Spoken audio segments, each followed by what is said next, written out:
আসসালামু আলাইকুম, সবাই কেমন আছেন? আশা করি ভালো আছেন। আমি ভালো আছি আলহামদুলিল্লাহ। তো আজকে আবার নতুন একটা ভিডিও নিয়ে আসলাম, আশা করি ভালো লাগবে। তো আজকে আমি ইলিশ মাছ দিয়ে কচু দিয়ে রান্না করবো, ইলিশ মাছের কচুর ঝোল। তো এখানে আমি এই যে কচু কেটে নিচ্ছি, তারপরে এখানে যে ইলিশ মাছ নিয়েছি একটা। তো কচুটা আমি কেটে ধুয়ে যে সিদ্ধ বসাই দিলাম, হলুদ দিয়ে এটা সিদ্ধ করে নিতেছি, কারণ যেহেতু কচু একটু সিদ্ধ করে নিলে ভালো হবে। তাই এখন আমি এখানে এই যে কড়ার মধ্যে এখন পেঁয়াজ কাঁচামরিচ দিয়ে দিলাম, পরিমাণ মতো তেলও দিয়ে দিলাম, দিয়ে এখন একটু ভেজে নিব পেঁয়াজটা ভেজে, তারপরে এখানে আমি বাকি মশলাগুলো অ্যাড করবো। আর অবশ্যই কচুটা একটু সিদ্ধ করে নেবেন। তো কচুটা সিদ্ধ করে নিলে দেখা যায় গলাটা চুলকাবে না, এই জন্য একটু সিদ্ধ করে পানিটা ফেলে দেবেন। তো এখন এই যে আমি পেঁয়াজ কাঁচামরিচ এগুলো ভেজে নিতেছি। তো এই তো আমার ভাজা হয়ে গেছে। এখন আমি এই যে মশলা দিয়ে দিতেছি 1.5 চামচের মতো, আমি এখানে আদা রসুন পেস্ট দিলাম। তো একটু পেস্টটা একটু ভেজে তারপরে এখন আমি এই যে একটু পানি দিয়ে দিলাম পরিমাণ মতো, যাতে পেঁয়াজটা না পুড়ে যায়।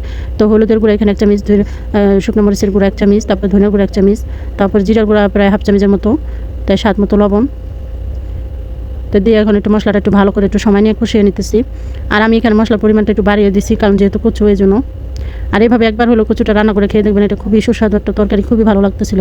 আর বিশেষ করে কচু খেতে পারলে এটা শরীরের জন্য খুব উপকারী আছে।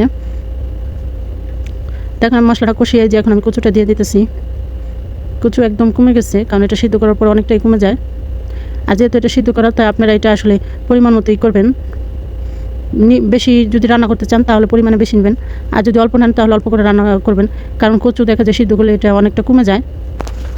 তাই আমি এখানে এই যে কচুটা ভালো করে যে কষিয়ে নিতেছি, কারণ এটা ভালো করে কষিয়ে নিলে দেখা যায় অনেক ভালো লাগবে, তরকারিটা খেতে ভালো লাগবে। আর তরকারি যত কষাবেন ততই ভালো লাগে। তাই আমি ভালো করে কষিয়ে তারপরে এখানে আমি গরম পানি দিয়ে দেবো। অবশ্যই কচুতে গরম পানি দিবেন। তো এটা আমি এই যে ভালো করে এখন যাতে নিচে না পুড়ে যায়, তাই এই জন্য আমি ভালো করে আসলে যে নেড়ে চেড়ে এখন এই যে কষাই এখন আমি যে ঝোলের পানিটা দিয়ে দিলাম। আর দেখেন কথা বলতে গেলে একটু এদিক সেদিক হয়, যদি আমার কথা কোনো ভুল ত্রুটি হয় তাহলে আপনারা ক্ষমা দৃষ্টিতে দেখবেন। তাই এখানে আমি এই যে ইলিশ মাছটা হলুদ মরিচ দিয়ে লবণ দিয়ে তেল দিয়ে মাখিয়ে রাখছিলাম, কারণ আজকে ইলিশ মাছ আমি এভাবেই রান্না করবো, কষাবো না, কাঁচা অবস্থায় রান্না করবো।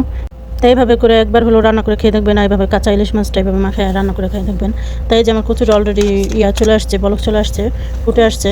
তাই এখন এই তো আমি এখন এই যে মাছগুলো ছেড়ে দিব। এই যে মাছটা আমি মাখায় রাখছিলাম, একটু মশলা দিয়ে যে মাখায় রাখছিলাম, আর এখানে শুধু হলুদ মরিচের গুঁড়া দিয়ে মাখাইছি, আর লবণ আর তেল।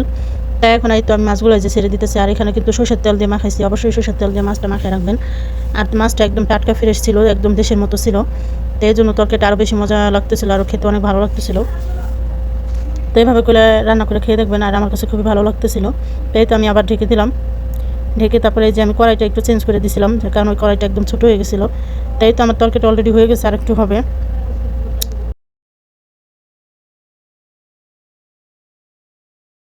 তাই তো আমার তরকারিটা আর একটু হবে, তাই আমি অলরেডি পুরো আবার ঢেকে দিলাম। আর তরকারিটা অলরেডি হয়ে গেছে, এই যে আমি এখন লেড়ে নামিয়ে ফেলবো। আর তরকারিটা আমি কড়াইটার ভিতরে ঢেলে দিয়েছিলাম, কারণ এই কড়াইটা একটু সরানো ছিল আর একটু বড় ছিল এই জন্য। তো যাই হোক, এই তো আমার তরকারিটা একদম রেডি, আমি এখন নামিয়ে ফেলবো।